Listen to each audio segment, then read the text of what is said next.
Kuasa hukum Ferdy Sambo tampak kaget saat mendengar jawaban dari pertanyaannya soal dugaan perencanaan dalam kasus pembunuhan Brigadir Yosua pada saksi ahli kriminologi Prof. Mustafa. Momen itu saat pengacara Sambo menanyakan apabila merencanakan penghilangan jejak setelah terjadinya pembunuhan masuk dalam kategori pembunuhan berencana. Jawaban Prof. Mustafa langsung membuat kaget kuasa hukum Ferdy Sambo. Pasalnya Prof. Mustafa menjawab jika itu termasuk pasal perencanaan pembunuhan. Rupanya ada miskomunikasi antara kuasa hukum Sambo dan Prof. Mustafa, di mana Prof hanya mempercayai kronologi berdasarkan yang diberikan oleh penyidik daripada kronologi penembakan versi Sambo. Kuasa hukum Sambo menjelaskan jika perencanaan ada usai penembakan terjadi, sedangkan Prof. Mustafa mendasari pada kronologi adanya perencanaan mengaburkan fakta sebelum penembakan Brigadir Yosua terjadi. Lebih jauh, Prof menjelaskan jika keterangan yang diberikannya merupakan hasil dari analisis berdasarkan data formal dari penyidik. Sebab menurutnya hasil analisis yang berasal dari data formal cenderung bisa dipercaya.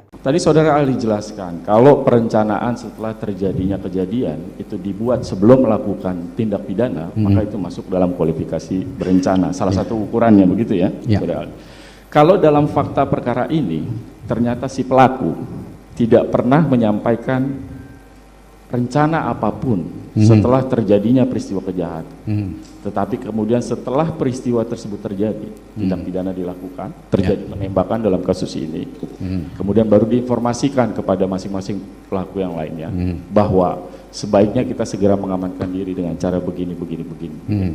Apakah itu masuk? Termasuk perencanaan. Kok bisa? Gimana? Ya, karena gini, sebelum melakukan sudah mempertimbangkan apa yang harus dilakukan setelah Enggak, itu. Bukan Pak, saudara ahli. Makanya saya koreksi.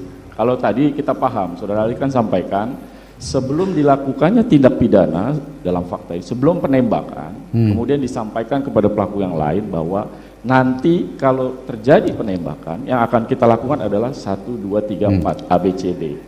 Dalam fakta ini tidak diinformasikan itu sebelum terjadi peristiwa tersebut. Setelah penembakan baru kemudian pelaku menyampaikan karena ada penembakan ini maka kita harus lakukan A, B, dan C. Apakah kemudian parameter tadi menjadi ukuran juga dalam konteks? Saya menjelaskan itu berdasarkan kronologi yang saya terima dari penyidik. Baik. Gitu. Kalau begitu saya jadi sekarang gini, melakukan analisa harus berdasarkan data yang dapat dipercaya, gitu, ya.